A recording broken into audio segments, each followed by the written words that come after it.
Islam baru sadar bahwa buset nih negara kecil ini kok bisa bikin kita kalah ya.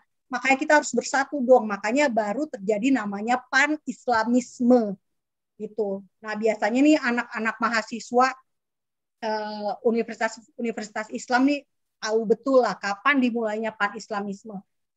Bagaimana kekompakan Arab itu baru dunia Arab itu terjadi karena kalah dari Israel gitu. Jadi mereka baru bersatunya setelah melihat sendiri bahwa mereka bisa kalah hanya gara-gara negara kecil tahun 1967 dalam perang 6 hari.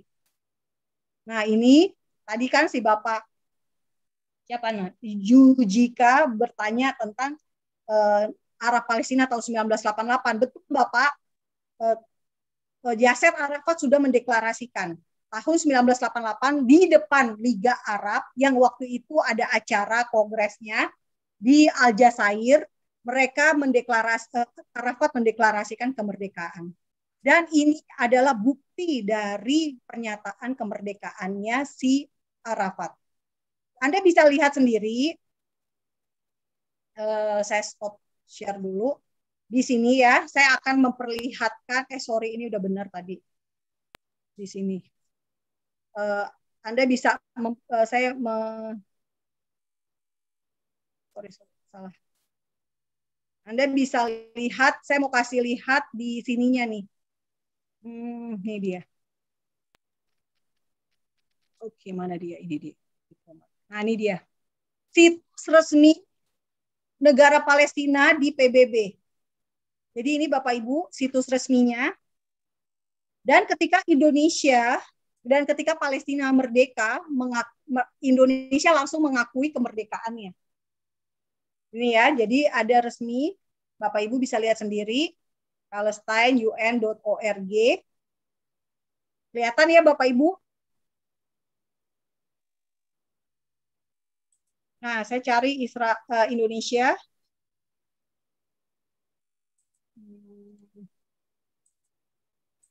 Ini situs resmi. Nah, Indonesia mengakui kemerdekaan Palestina tanggal 15 November 1988. Tetapi memang pernyataan yang keluar di negara kita, kebijakannya adalah ini. Isu Palestina belum merdeka dan sebagainya. Jadi ya bahkan dibilang satu-satunya negara peserta Konferensi Asia Afrika yang belum merdeka itu hanya Palestina. Padahal jelas-jelas Palestinanya di sini memasukkan Indonesia sebagai negara yang sudah mengakui kemerdekaannya si Palestina. Gitu ya. Jadi memang ada perbedaan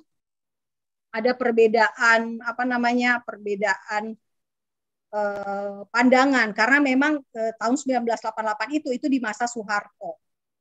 Gitu ya Pak Jujika. Nah, kalau untuk bendera iya Pak, betul itu bendera Palestine waktu itu berujuk bendera Yahudi, organisasi Yahudi, ada bintang Daudnya tapi tulisannya Palestine. Nah, ini TRT media Turki memberitakan bahwa pada tanggal 15 November 2017 perayaan kemerdekaan Palestina ke-29. Dan ini jelas-jelas PBB akui Palestina sudah merdeka ya, berita dari VOA, Voice of America. PBB akui Palestina sebagai negara berdaulat tahun 2012. 139 negara, kemudian bendera Palestina berkibar di PBB tahun 2015. Nih Yasser Arafat sampai nangis nyium bendera. Tetapi kita 2020 kita bilang Palestina satu-satunya negara KAA yang belum merdeka. Lalu ini bukti lain adalah ketika tahun 2018 pemerintah kita meminjamkan gedung untuk Kedubes Palestina. Logikanya, bisakah sebuah entitas punya gedung gitu ya, punya kedubes perwakilan resmi negara tersebut jika dia belum merdeka gitu. Apakah mungkin? Harusnya kan nggak bisa ya. Nah, tapi inilah yang terjadi. Di satu pihak kita bilang belum merdeka, tetapi di lain pihak kita meminjamkan gedung kedubes Palestina untuk gedung Indonesia kita pinjamkan untuk kedubes Palestina. Dan ini ada polisi di tepi barat ya. Jadi kalau misalnya ada polisi menyiksa, kita harus perhatikan pakaian seragamnya. Ini Bapak Ibu lihat baik-baik, polisi Palestina seperti ini ya, bajunya biru kebiruan. Beda pasti dengan polisi Israel. Polisi Israel biru muda. Nah, ini istana presidennya. Jarak Ramallah yang tadi saya katakan, Ramallah ke Yerusalem, naik bus umum 1 jam 15 menit, naik mobil 43 menit. Istananya segede bagong gini, dan ngapain donasi ya, karena donasinya bisa aja dipakai gitu ya. Kalau untuk wilayah Palestina tepi barat dipakai untuk bangun. Ini dana dari UNRWA semua nih duitnya. 13 juta dolar dibangun jadi istana Abbas. Ini berita tahun 2015. Nah, jadi sekarang Bapak Ibu, Pak Hendro bertanya, Hamas serukan warga negara Arab Israel bentrok. Nah, pas banget ini dengan peta yang ada di depan Bapak Ibu. Ini Bapak Ibu lihat kota-kota yang berwarna hitam adalah kota-kota Yahudi ya. Ini ya Pak, kelihatan ya, yang hitam Efrata, Tekoa, terus Silo. Ini kota-kota wilayah Palestina.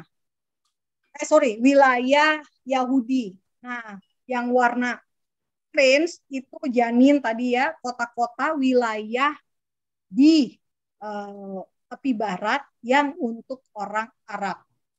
Nah, Israel itu bisa hidup berdampingan ya. Orang Yahudi itu bisa hidup berdampingan dengan orang-orang Arab, nggak masalah buat mereka. Karena ada juga orang Yahudi dari negara-negara Arab ya, Maroko, orang Yahudi Mesir misalnya. Nah, jadi Pak Endro, kenapa Hamas serukan warga negara Arab Israel bentrok? Yaitu tadi Pak, mereka ingin terjadi intifada ketiga kalinya, perlawanan terhadap Israel, sehingga kalau terjadi intifada meluas di seluruh daerah sini, Israel akan sangat kerepotan. Semakin banyak kekacauan, akan ada banyak, semoga tidak ada bom bunuh diri ya seperti waktu intifada sebelumnya. Nah, yang ingin dicapai adalah Israel menyerah. Kenapa? Karena Israel itu modelnya tuh gini, lebih berharga menyelamatkan nyawa daripada menyelamatkan tanah gitu ya. Jadi mereka lebih protektif terhadap nyawa-nyawa orang Yahudi, karena orang Yahudi itu jumlahnya sedikit banget, seluruh dunia hanya 14 juta. Orang Yahudi di Israel hanya 7 jutaan, 8 jutaan. Seluruhnya ada 9 juta. Jadi mereka tuh lebih penting menyelamatkan satu nyawa daripada mereka ya udahlah tanah juga kamu bisa tinggal di daerah sini gitu kira-kira ya. Sebetulnya maksudnya kalau dihadapkan ke kondisi pilihan antara orang apa tanah, mereka pasti akan pilih orang. Nah, itulah yang dikejar oleh orang-orang ini gitu ya, orang-orang Palestina Hamas ini. Karena mereka ingin memaksa orang-orang Yahudi berdamai seperti yang sudah terjadi sebelumnya, tahun 93 kasih tanah, tahun 2005 kasih Gaza, tahun 1993 kasih tepi barat, tahun 2005 kasih Gaza. Nah, itulah yang mereka mau. Mungkin yang mereka paksa sekarang ini adalah menyerahkan Yerusalem, karena memang Erdogan Turki pengen banget, ngebet banget berkuasa, menggeser kewenangan dari Dewan Wakaf Yordania yang berkuasa di Al-Aqsa itu untuk mereka yang punya gitu, mereka yang berkuasa di situ, si Turki ini. Nah, itu tadi Pak. Dan bagaimana dengan Pak Hendro tadi, jadi kalau Bapak mau bilang bagaimana kabar situasi terkini di kota-kota Arab ini, tidak aman Pak. Kasihan kalau orang Yahudi bisa menjadi sasaran amok seperti kerusuhan Mei 98. Kerusuhan rasial sedang melanda Israel saat ini. Jadi saya nggak tahu karena pemerintah Israel saat ini tidak membolehkan pesawat masuk dan pesawat keluar ya dari bandara Tel Aviv karena tidak aman. Bayangin kalau misalnya pesawat lagi terbang terus tiba-tiba ada rudal atau rudal dari Gaza, nah itu tidak aman. Jadi memang sebaiknya stay at home ya, tinggal di rumah, proteksi betul-betul, tidak jangan sampai bisa, karena kemarin tuh saya lihat ada saya ikuti satu orang yang benar-benar sering banget posting ya tentang Israel gitu. Nah, dia tuh sampai orang tuh dipukuli di tengah jalan. Dan media-media di Israel, jadi gini, orang-orang Arab, orang Palestina berusaha supaya kekerasan itu tersebar luas gitu ya. Dan itu memang makanya kalau lihat di video bentrok bentrok di Al-Aqsa yang fakta Israel bikin, Anda bisa lihat orang-orang di Masjid Al-Aqsa itu mereka akan sibuk berekam dengan HP mereka. Karena itulah yang akan dijual gitu ya, dipropagandakan keluar. Nah, itulah mereka berusaha untuk menunjukkan kekacauan itu. Gak heran Facebooknya Fatah aja mempublikasikan ya kekacauan-kekacauan itu. Karena itulah yang ingin dicapai, bahwa ada kerusuhan, ada ketidakamanan, dan mereka ingin mengajak supaya lebih banyak orang yang terlibat, dan akhirnya memang benar-benar chaos. Nah, kita berdoa untuk ini, supaya ada kuasa ya dari Tuhan untuk menciptakan damai di tengah situasi saat ini. Dan saya sungguh percaya bahwa orang-orang Arab ini, orang-orang Arab Israel, orang-orang Arab Palestina, orang-orang ini yang Kristen-Kristen ini bisa menjadi orang mediator-mediator damai buat negara Israel. Karena tanpa mereka, karena adanya mereka tuh bisa yang menyambungkan gitu loh antara Arab Israel dengan Arab Kristen di Palestina. Justru mereka bisa menjadi pembawa damainya lebih dulu gitu ya kalau terjadi konflik rasial ini. Nah, jadi Bapak, kalau misalnya ditanya tentang rumah sakit ya, rumah sakit yang dibangun bukan hanya dari lembaga swadaya masyarakat ya, semacam Mercy itu tadi yang memberikan dana bantuan. Sebenarnya nggak masalah ya mereka mau bantu, kan toh pakai duit mereka sendiri ya Pak. Kita ya sudahlah gitu ya, nggak apa-apa, itu kan keputusan pribadi orang untuk mendonasikan uangnya, dan keputusan pribadi mereka juga untuk membangun rumah sakitnya di mana. Biarin aja, nggak masalah. Nah, apakah rumah sakit di Gaza itu letaknya dekat dengan targetnya Israel? Saya kurang tahu. Saya tidak tahu karena susah sekali menemukan gambaran langsung ya tentang rumah sakit tersebut. Saya terus terang belum pernah ke Gaza karena saya takutnya saya bisa masuk, saya nggak bisa keluar gitu ya. Nah, jadi saya nggak mau masuk ke Gaza. Karena teman saya waktu saya pas ke Israel ya, saya tinggal di rumahnya, kebetulan suaminya adalah perwakilan diplomat asing salah satu negara Eropa. Teman saya orang Indonesia, menikah dengan diplomat Eropa yang ditempatkan di Israel dan Palestina gitu. Dia sendiri aja kalau ke Gaza harus pakai mobil anti peluru semacam itu. Harus yang, jadi kayaknya saya merasa udahlah, nggak perlu, saya nggak perlu berusaha untuk masuk ke sana.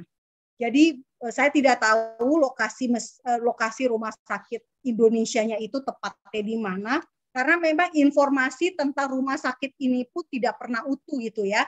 Paling hanya dapat videonya pendek, gambar fotonya tidak cukup menyeluruh, sehingga kita tidak pernah tahu bentuk sebelum dan sesudah. Misalnya kalau misalnya ternyata ada di rudal misalnya, sebelum di rudal seperti ini, sesudah di rudal seperti ini. Nah, itu saya nggak pernah dapat gambaran utuhnya, dan tidak pernah ada keterangan bahwa ini video tahun berapa atau video kapan gitu ya. Jadi saya tidak tahu apakah rumah sakitnya itu berdekatan dengan yang dibangun itu berdekatan dengan lokasi yang ditargetkan oleh IDF. Nah, kemudian satu hal yang saya baru tahu juga, ternyata pemerintah Indonesia, Kemlu, akan mendanai pembangunan rumah sakit dengan biaya yang sangat besar di Hebron. Hebron itu kota yang setengah Israel, setengah Palestina gitu ya. Nah, itu adalah salah satu proyek bantuan untuk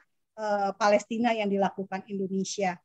Lalu apalagi rumah sakit Indonesia di Gaza udah ya. Terus SBY, kalau SBY tadi maaf tanyanya Bapak tuh lebih ke ini ya Pak, bantuan yang diberikan oleh SBY ya Pak? Mercy ya itu. Ya, bantuan, kalau SBY membantu Palestina mungkin ya wajar ya. Kayaknya setiap pemerintahan negara kita, saya waktu masih jadi wartawan aktif, saya sempat setahun liputan di istana di pas SBY ya, SBY JK. Kayaknya setiap presiden kita pasti punya bantuan atau punya kontribusi kepada Palestina, dan juga sebetulnya punya kontribusi atau pernah bertemu atau pernah berhubungan dengan Israel gitu ya. Mulai dari Soekarno misalnya, kita sangka anti Israel, sebenarnya enggak juga Bapak Ibu, karena Soekarno itu dia nggak ngerti aja sejarahnya Israel, tapi dia kagum pada Theodor Herzl gitu ya. Justru itulah yang ilhami kebangsaan, nasionalisme, karena dia baca tulisannya Herzl. Nah, itu saya bacanya dari mana? Dari buku di bawah bendera revolusi. Itu fakta sejarah yang tidak banyak orang tahu. Dan itu tulisan Soekarno-nya itu dalam bahasa Belanda. Nah, Bapak Ibu bisa lihat di video di Fakta Israel, ada ya 7 hubungan rahasia Israel Indonesia. Nah, itu ada semua. Nah, kalau soal SBY, Bapak, setahu saya SBY memang kalau dia membantu Palestina ya sudahlah, biarin aja. Tapi SBY, di masa SBY justru kita Indonesia itu sebetulnya mendekati Israel juga. Karena apa? Pasukan perdamaian dari Indonesia yang ditempatkan di Lebanon, UNIFIL, hanya bisa gitu ya, syarat sebuah negara menjadi pasukan keamanan adalah persetujuan dari 2 negara yang bertikai itu. Jadi waktu itu kan Israel sama Lebanon. Nah, Indonesia mau jadi pasukan perdamaian di sana harus ACC Lebanon, harus ACC Israel. Gitu. Jadi terpaksa seorang utusan dikirim ke Israel untuk menyetujui menerima pasukan Indonesia. Dan Israel dengan senang hati, oke, nggak masalah, no problem gitu ya, silakan aja. Nah, itulah yang tidak banyak juga diketahui oleh orang kita gitu. Itu, dan udah kan, Pak, Udah. nggak ada